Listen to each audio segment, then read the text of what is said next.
இன்னைக்கு இந்த பித்தப்பை கல்னால எவ்வளோ பேர் கஷ்டப்பட்டுட்டு இருக்காங்க பார்த்துருப்பீங்கன்னு நினைக்கிறேன். அப்படி தானே? இந்த பித்தப்பை கல் எவ்வளோ ஆபத்துன்னு சொல்லி தர்றேன். என்ன ஆகும் அப்படின்னா, தாங்க முடியாத வயிற்று வலி. கேள்விப்பட்டிருக்கீங்களா? நிறைய பேர் ஆப்ரேஷன் கூட பண்ணியிருக்காங்க பித்தப்பையில் கல்னால. அது மட்டும் இல்லை, மஞ்சள் காமாலை. சரி தானே? மஞ்சள் காமாலை.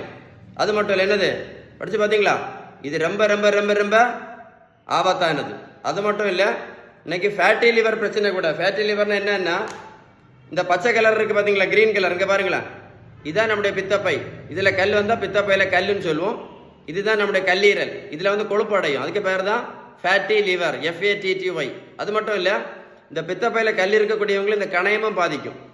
இந்த கணையமும் பாதிச்சுன்னு வைங்களேன், வாழ்க்கை முழுவதும் நிறைய பேர் பார்த்தீங்கன்னா இன்சுலின் போட்டுகிட்டே இருப்பாங்க.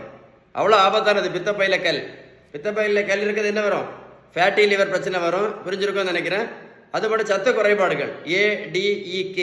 இந்த சத்து குறைபாடுனாலையும் ஃபேட்டி லிவர் ப்ராப்ளத்தினால இதுக்கும் நிறைய சத்து மாத்திரை சாப்பிட்டுட்டே இருப்பாங்க. ஆனால் எந்த பிரயோஜனம் அவங்களுக்கு கிடைக்காது. சரி தானே? அது மட்டும் இல்லை, இது என்னது ரொம்ப ஆபத்தானது? என்னது படித்து பார்த்தீங்களா? கணையம் பாதிப்பு. புரிஞ்சில்ல? அப்புறம் இது ரொம்ப ஆபத்தானது, பித்தப்பை கிழிவு. திடீர்னு இந்த கிரீன் கலர் சொன்னில்ல, அது திடீர்னு பார்த்து உடஞ்சிரும். பித்தப்பை கிழிவுன்னு சொல்லுவாங்க. இதுதான் ரொம்ப ஆபத்தானது.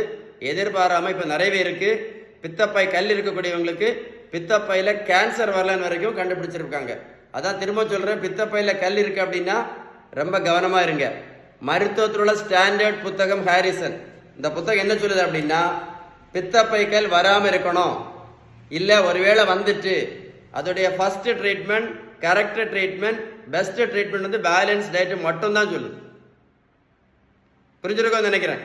பேலன்ஸ் டயட் நீங்கள் ஃபாலோ பண்ணாத பேஷண்ட்டு, பேலன்ஸ் டயட் ஃபாலோ பண்ணலன்னு என்ன பண்ண வேண்டியது, போட வேண்டியது வரும்.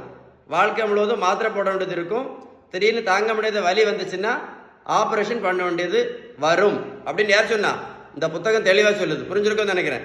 உங்களுக்கு பேலன்ஸ் டயட்டை பற்றி ஏதாவது டீட்டெயில்ஸ் வேணும்னா கமெண்ட்ஸில் GOOD குட் டைப் பண்ணி கண்டிப்பாக ரிப்ளை பண்ணுவேன்.